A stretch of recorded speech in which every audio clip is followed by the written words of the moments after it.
technology for crypto is more than just building software, right? You can be providing like consulting service, how to design the cybersecurity framework for a crypto company. You can be programming the payment side, you can be programming the blockchain code itself, or smart contract audits. And our ability to understand what actually you're doing, communicate this with the insurer, and able to have a discussion about what are the actual risks of what you're doing.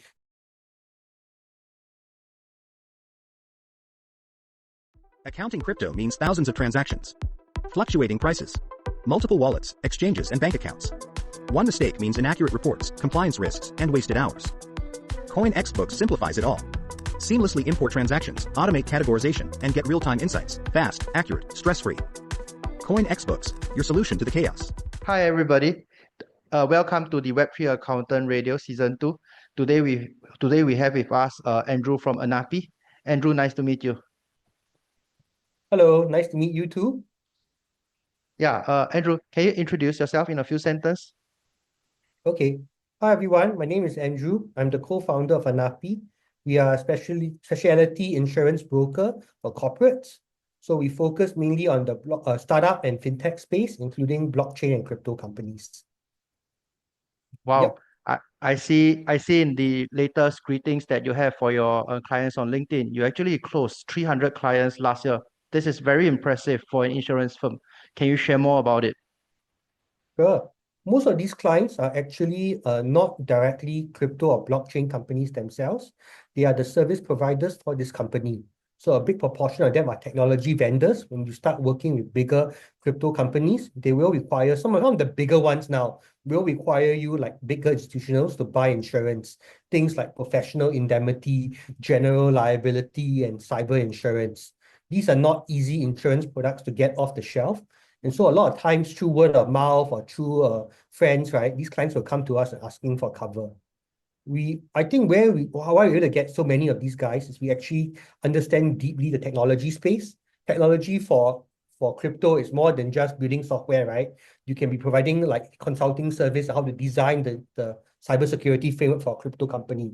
You can be programming the payment side. You can be programming the blockchain code itself or smart contract audits. And our ability to understand what actually you're doing, communicate this with the insurer, and able to have a discussion about what are the actual risks of what you're doing, allows us to give to our clients what we think is fair cover for fair premium. Yeah. And that's why we really do so many guys. Andrew, with the large number of corporate insurance service providers outside, what makes Anapi so different, at least for a Web3 or blockchain company when they are choosing an insurer? And I think that is something that makes you like closing so many deals last year. What is the X factor that I see companies see in Anapi itself? So I hope it's because of the advice we give. So we are not an insurer, we are a broker, right? Our loyalty is not to the insurers, it's to you as the client. And so we try not to make it a service relationship where all we give you is just the cheapest cover. But our job is also to tell you what is inside the coverage, what are the key exclusions you need to be careful about. So we try to give you multiple quotes. We advise you on how can you negotiate with the insurer to get the price lower. You cannot just, it's easy sometimes when the market is very competitive to just bang table and say, I want cheaper at this price or I'm moving, right? But eventually the market will harden. And then the insurer will say, even if you want a bang table, I'm not going to give you the cover, right? So we work with our clients to help them understand what you need to tell the insurer. The insurers are looking for certain things. The clients can sometimes agree that these things are important. Most of the time they don't agree. And we act as the middleman to help both parties communicate well, right? So we give you, it's the advice we give. We work for you. We tell you when you're getting cheaper, what is the real hidden catch? Are there catches you need to be careful of? How do you structure the cover so that you can work with your clients, our clients and their end clients to meet their contractual requirements at the most value for money cost? So this, I think, is really our value edge, the experience in advisory. Yeah. I think correct. So I'll go with that. And partly, we can also access very deeply into all the specialty insurers in Singapore and through some of our partners, insurers from Hong Kong, London, or Bermuda, who can actually do crypto clients quite effectively. Yeah. In terms of regulation-wise, at least for Web3 regulations, are there increase in regulation or requirement for any companies touching crypto to get insurance in Singapore for those fintech service providers that you are speaking about?